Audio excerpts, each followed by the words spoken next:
Assalamualaikum warahmatullahi wabarakatuh. Waalaikumsalam warahmatullahi wabarakatuh. Alhamdulillah, hari ini kita masih diberikan kebarokan umur daripada Allah Ta'ala, sehingga hari ini kita masih bisa bertemu lagi dengan dulur-dulur, dengan pemirsa-pemirsa. Semoga dengan adanya kajian-kajian ini bisa bermanfaat, menambah wawasan ilmu-ilmu ibadah untuk dulur-dulur semua. Nah, hari ini saya coba mau mengkaji rukun iman, karena penting ya dulu. Ya, Karena penting rukun iman ini. Ya. Kalau orang Islam itu kalau nggak beriman ya belum Islam. Ya. Yang paling penting ini adalah beriman. Makanya kita harus ada rukun iman. Rukun iman ini ada 6. Ya. Rukun iman ini ada 6. Yang pertama, percaya adanya Allah atau beriman kepada Allah, percaya adanya Allah. Yang kedua, percaya adanya nabi, malaikat, ya. Percaya adanya malaikat, percaya adanya malaikat atau iman kepada malaikat. Yang ketiga, percaya adanya rasul. Yang keempat, percaya adanya kitab. Yang kelima, percaya adanya gaib. Dan yang keenam adalah percaya adanya hari akhir. Ya. Ini maaf, kita mulai kaji satu persatu. Yang pertama, percaya adanya Allah. Kalau kita beriman,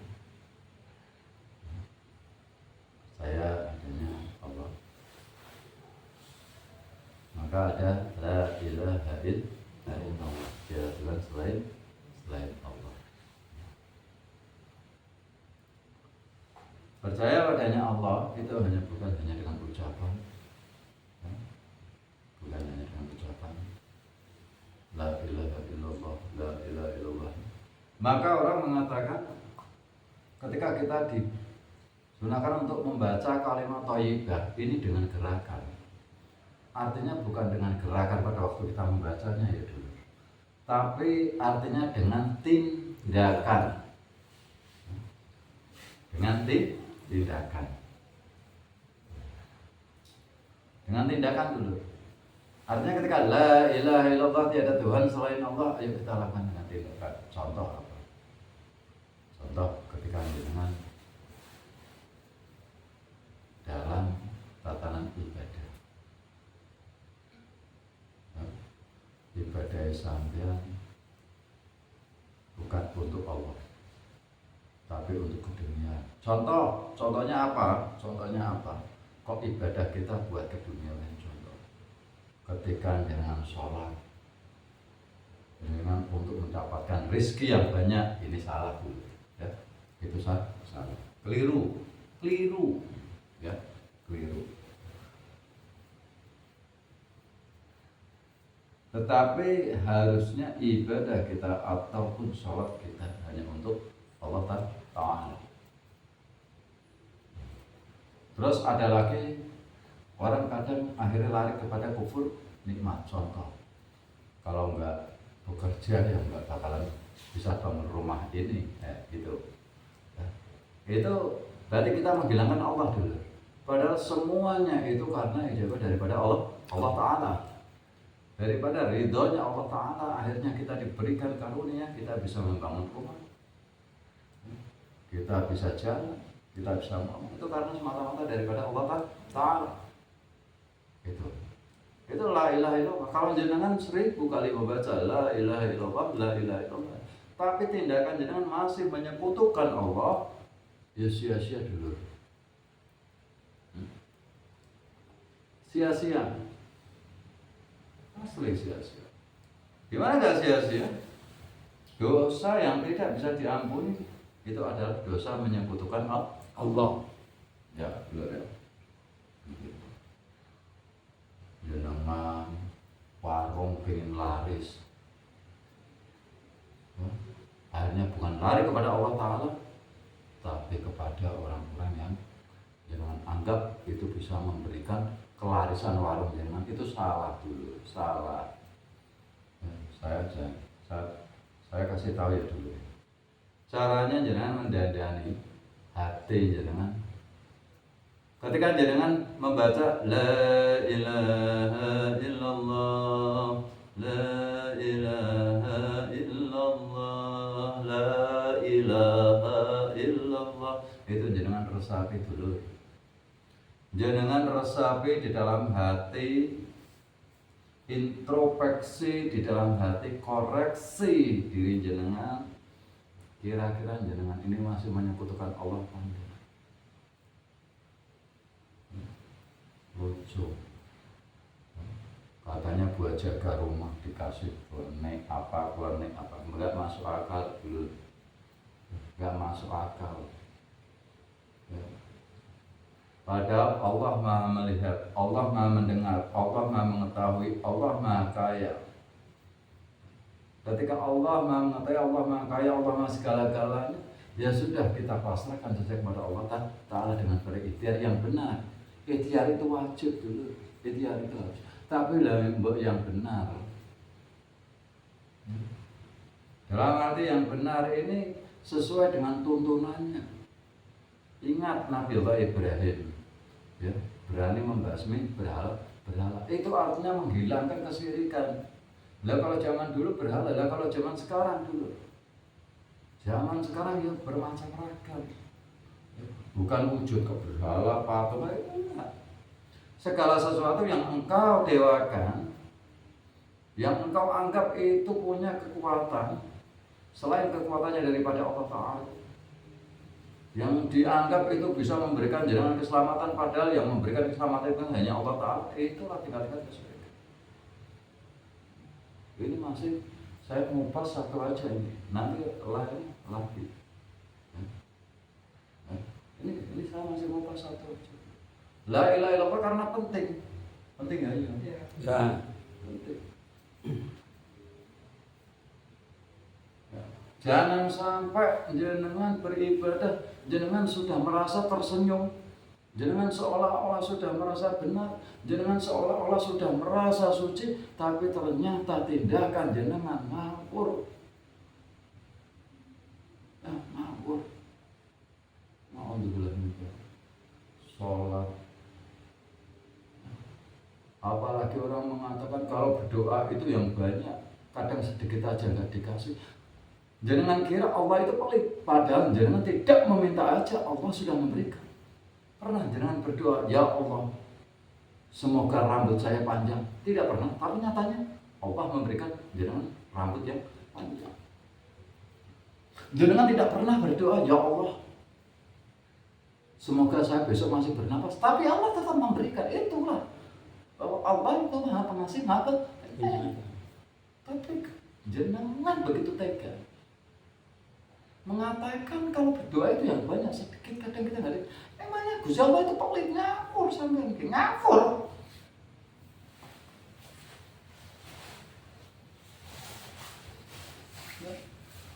Allah tidak diminta aja sudah memberi, kok engkau mengatakan, jenengan mengatakan, dulu mengatakan, kita kadang mengatakan kita harus meminta yang banyak. Sungguh tamak bin rakus, tamak bin rakus. Semua ini daripada Allah Ta'ala yang memberikan. Banyak orang-orang yang diberikan kenikmatan tetapi menjadi kufur nikmat, tidak pernah bersyukur kepada Allah, hanya bisanya sambat. Akhirnya lama-lama jenengan tak kasih julukan Mbah Sambat jenengan. Nah, itu minum dulu kan. Ini agak tegang. Masalah ketahuan soalnya. Ya. Dinumi sing kathah, Mbah. Iya. Minum ilmu ya. Air. Banyak di luar sana seolah-olah sudah sunyi merasa suci. Sholat begitu tekun, ternyata apa? Sholatnya digadek kanggo keduniawian. Salatnya engkau judikan untuk keduniawian. Salat buat naik pangkat, salat biar kaya, salat biar kerjaan enak. Yang dibaca jenengan itu mbok dipahami ketika sholat dulu. Nah, orang ngerti ilmu sejati aja mbuli sedulur. Ya. Pahami itu. Sholat itu hanya semata-mata untuk Allah Ta'ala. Yang aneh lagi, zikir kok kadang katanya untuk rezeki yang banyak. Loh, tamak. Padahal zikir itu sebenarnya hanya untuk mengoreksi diri kita. Ini saya kasih tahu soal zikir sekalian ya. Ini rukun iman yang pertama aja. Ini koprat-kaprat semua. Koprat-kaprat. Ini agak tegang. Tauhid soalnya tauhid tegang. Jangan baca zikir, contoh saya kasih istighfar aja. Jangan membaca istighfar astagfirullahaladzim, astagfirullah. Jangan membaca ngebut. Terus apa yang jangan rasakan dengan zikir itu? Tujuannya apa dengan zikir itu? Ya, pahami, ini tak kasih tahu, pahami. Bukannya saya meminteri, cuman berbagi saja ya. Berbagi karena kita muslimah kita saling mengingatkan ya dulu ya. Maaf, bukannya saya minteri, bukan guru ini, bukan. Ini saling mengingatkan. Tak kasih rumus. Jangan contoh ketika istighfar, astagfirullahaladzim. Ini jangan masukkan ke dalam hati, jangan masukkan ke dalam qalbu, jangan introspeksi koreksi. Ketika apa itu yang dikatakan istighfar itu meminta ampun, artinya jangan harus koreksi. Apa kesalahan dosa-dosa jenengan dulur. Astagfirullahaladzim, astagfirullahaladzim. Itu sambil jenengan resapi dalam hati. Apa dosa-dosa jenengan, lalu perbaiki. Itu. Dan jenengan membaca istighfar 1000 kali pun, tapi kalau kelakuan jenengan, tingkah laku jenengan kepada hablum minanas masih sombong, percuma. Akhirnya ketika jenengan berzikir semakin banyak bagian kepala belakang jenengan, bagian di otak di sini akan terasa sakit. Kalau nggak percaya, buktikan. Semakin jenengan baca zikir sebanyak mungkin tanpa jenengan memahami maknanya di dalamnya dan jenengan tidak bisa merubah akhlakul karimah jenengan, tindak tanduk jenengan, maka jenengan di belakang sini akan sakit. Bukan masalah banyaknya atau sedikitnya dulu yang dibaca, tapi memahami dalamnya atau tidak. Pahami dalamnya, maknanya, lalu besok kerjakan secara tindakan. Itu yang benar ya. Itu baru namanya memahami ilmu ibadah. Contoh tak kasih lagi, jangan membaca doanya Nabiullah Adam. Rabbana zalamna anfusana wa illam taghfir lana wa tarhamna lanakunanna minal khasirin. Pahami itu doanya Nabi Adam apa? Ketika Nabi Adam diturunkan ke dunia karena Nabi Adam melakukan kesalahan. Kita juga harus introspeksi dulu ketika membaca Rabbana zalamna anfusana wa illam taghfir lana wa tarhamna lanakunanna minal khasirin. Pahami dalam kira-kira apa yang harus kita benahi biar nggak kepincut, biar nggak tergoda iblis, setan ya. Mudeng lho. Paham ya dulur ya? Paham, Mbak, paham. Aku tuh paham. Ngono ngaji, zikir perbanyak. Astagfirullah. Ada lagi yang sampai nggak tahu tasbihnya muter-muter, mbok dikasih dinamo dikasih dinamo muter. Lain kok apa sampean tak coba mangan ngebut ini. Coba. Ya, gimana rasanya? Ambil iki.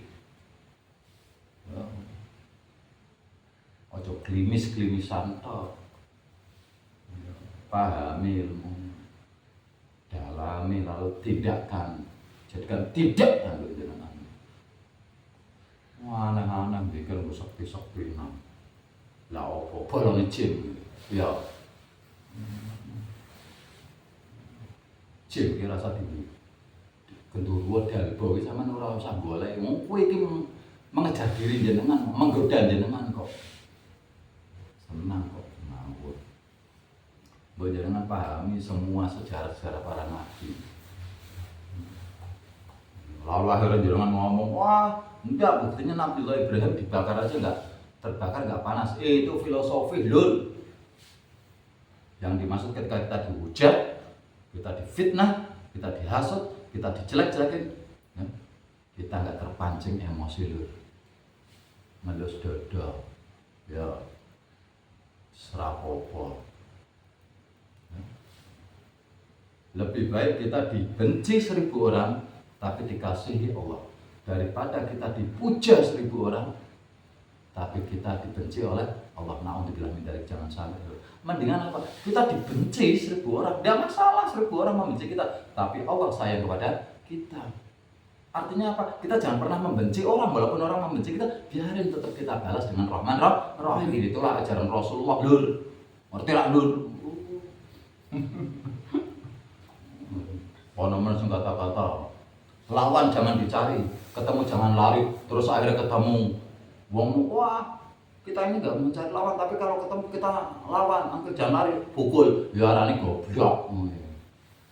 Yang dimaksud bukan kayak gitu, ya. Ketika kita belajar di dalam kebenaran, kita belajar dalam ilmu-ilmu yang hak, ya, ketika kita dihujat, ya nggak usah lari, ya, itu namanya lawan. Kita mau belajar benar kok dihujat, dicaci maki, fitnah, disesat-sesatkan. Wong sesat dhewe kok ngomong nyesat-nyesatke wong. Mikir. Ya, soal takut cekluk-cekluk kaya ketepok bosok kok. Gemes ya mulai.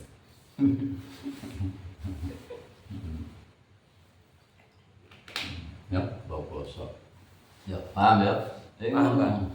Mau tanya? Mau tanya enggak? Enggak, Pak. Kalau enggak, sekarang saya lanjutkan dikit lagi.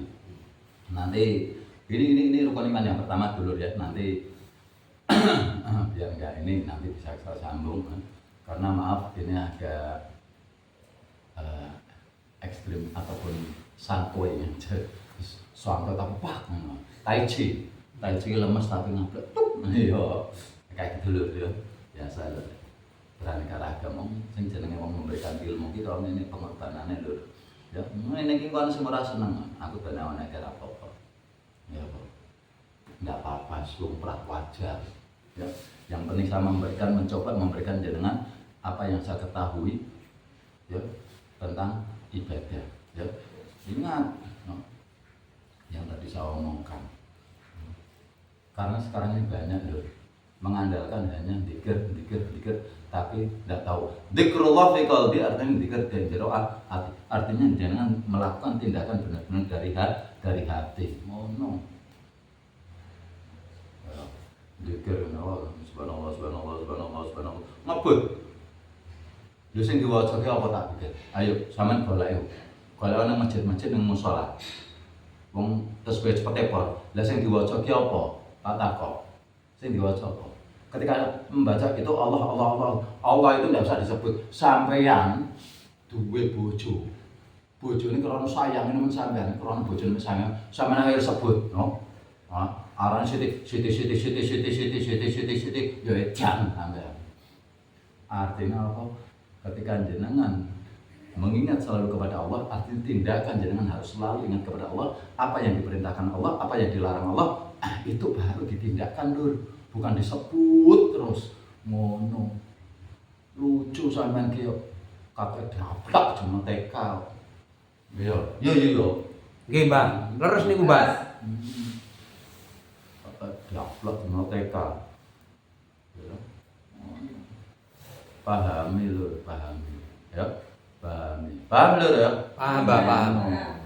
Ya, kita paham. Iya bener, kowe la ilaha illallah. Jare nek muni wong thariqah Dikira la ilaha illallah betul, tapi bukan bacaannya lur, tapi tindakannya ini sudah hanya untuk Allah semata. La ilaha illallah, tiada Tuhan selain Allah. Dilakukan ngono sampean mangko sik percaya lho, jare pengen kerjaan lancar apa nganggo kertas ditulisi dibuntel dilakban sakake dompet. Dan terus nyetromit endi ngono ki. Mekene sampean sing lara mang. Sikile sering semutan, sering keringgingan. Wah, engko sing ngrungokke semut, kakinya kesemutan, sering keringgingan mangkle terasa. Wah, iki yo ngawur iki. Mesti ngono mengkleng ngono. Ya, enggak apa-apa. Memang itu realita. Ya, itu realita. Coba. Ya. Realita, betul. Jenengan seneng main kayak gitu. Ya. Jenengan bermain kayak gitu, barang-barang yang menyekutukan Allah, barang-barang klenik yang menyekutukan Allah, itu nanti jenengan akan kena 3. 1, ya. Ekonomi jenengan kayak gini, selalu kurang. Untuk akeh dapat banyak ya masih kurang, apalagi dapat sedikit, pasti jenengan akan merasa kekurangan terus.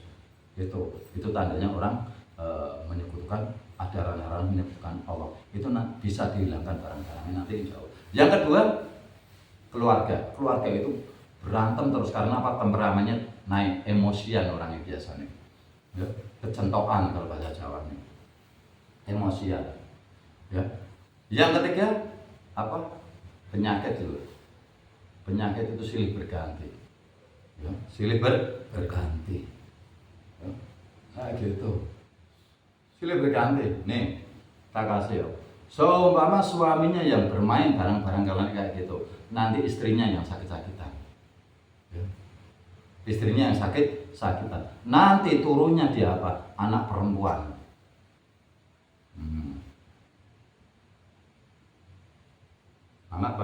Anak perempuan. Nah, itu runtutan di situ. Kalau yang bermain perempuan, ya, anak laki-laki yang akan menanggung. Suara pengennya, ya, paham ya lur ya? Paham Pak. Mungkin cukup di sini sekian dulu ya lur. Apa masih mau tak sambung sedikit lagi lur? Ya, masalah ketawilan, cuma harus paham ya ketawilan tadi kayak gitu.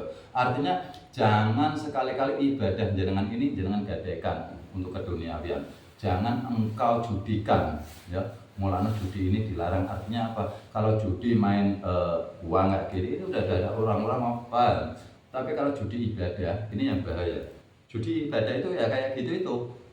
Judi ibadah itu, ya. Judi ibadah itu ya kayak gitu.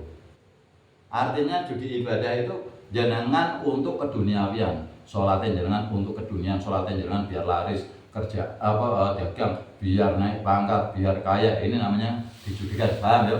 Puasa jenengan, zikir jenengan, itu namanya dijudikan. Itu masuk ke dalam ranah termasuk kesyirikan, tidak diperbolehkan, ya. Maka ada namanya syirik batinnya syirik dohiriyah, ya, paham ya?